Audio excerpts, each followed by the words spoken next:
और आज तक चल रहा है। और इस आराधना के साथ चलता है, तब शास्त्र में बताया है आर्त ध्यान नहीं, असमाधि। अपनी अंतरात्मा के दो सबसे भयानक दुश्मन है, असमाधि, आर्त ध्यान। अरे दोनों को हमको छोड़ना है। कुरगड़ों के पास जबरदस्त बहुमान है, और इस बहुमान के साथ कुरगड़ू चारों चार महात्माओं को हृदय से नमस्कार करता हूं। लाख लाख नमस्कार, लाख लाख नमस्कार। अरे नमस्कार के साथ कुरगड़ू महात्माओं के प्रति का अपना आदर चरम सीमा के ऊपर लेकर जाता है। विधि नहीं है, पालन नहीं, लेकिन बहुमान जबरदस्त है, जबरदस्त।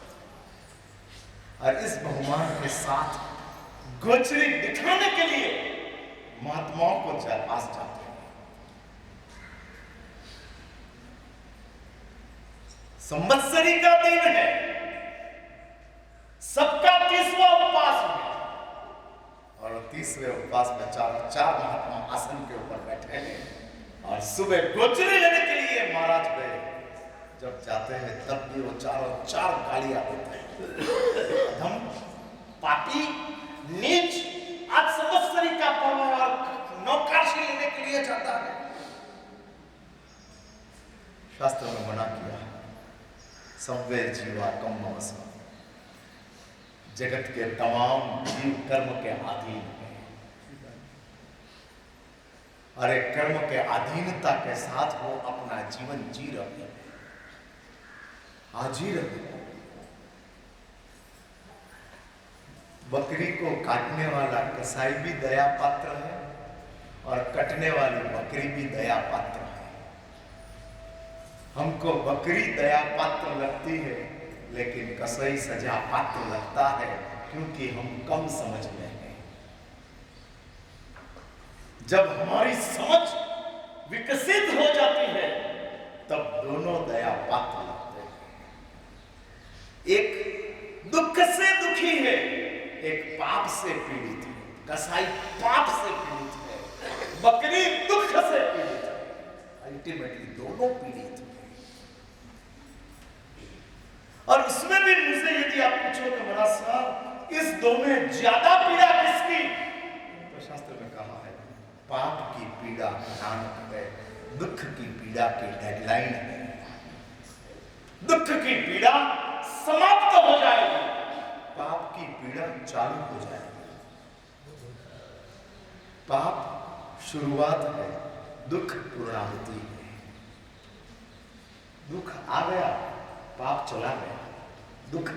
दुख आया मीन्स पाप की पूर्णाहुति, और पाप किया मीन्स पाप का आरंभ। हाँ, आरंभ है। इसलिए पाप शुरुआत है, दुख पूर्णाहुति है।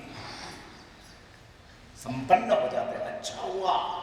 इसलिए मैं आपको ये कहता हूं, दुख को बुलाने के लिए मत जाओ, लेकिन आ गया तो उसको निकालने की बात मत करो। अगेन ये बात मैं रिपीट करता हूं, दुख को बुलाने के लिए मत जाओ। हाँ, हम वो कक्षा में नहीं है कि दुख को बुलाकर हम दुख को प्राप्त करें। वो कक्षा में हम नहीं, जाने दो, उसकी चर्चा नहीं करनी। वो तो जिसका छप्पन का सीना होता है, वो दुख को बुलाता है। परमात्मा महावीर जैसे, कीर्तिधर सुकोसल जैसे, खंडक जैसे दुख को बुलाते, आ जाओ, देख लेना है क्या ताकत है तेरे में, देख लेना। हाँ, ये सब महात्मा दुखों को बुला कर लाते हैं, आओ आओ। आज भी ऐसे महात्मा हैं, आज भी जबरदस्त मच्छरों के बीच में अपान सिरामी करके खड़े रहते थे। 1008 योगस्य का कायत्सक, 2 घंटे तक खड़ा रहना है, और मच्छरों की मिजबानियां चल रही है। लोगस्य में अपनी ध्यान की धारा लगा आरोग्य बोलेगा समाहे वर्तमान दिन तो चंदेसु दिन लगाएगा। सागर वर्ग मिलेगा। कितना जबरदस्त हमको ये अनुसंधान दिया है। अनुसंधान चंदेसु वो सिद्ध भगवंत है। सिद्धा सिद्धि पवन सिंधु, वो सिद्ध भगवंत है। कैसे सिद्ध भगवंत है? और कहते हैं वो सिद्ध भगवंत चंदेसु निर्मलाया, चंद्र से अधिक निर्मल। आइचेसु अर्घ्यम प्रयास, सूर्य से अधिक तेजस्वी। सूर्य का तेज दिखता है, सिद्ध भगवंतों का आत्म तेज अनुभव में आता है। आइचेसु अर्घ्यम प्रयास, सागर और गंभीरा। लोग इस समय ये 3 शब्दों को बार बार सोचते रहो, बार बार सोचते रहो। ऊर्जा मिलेगी, ऊर्जा,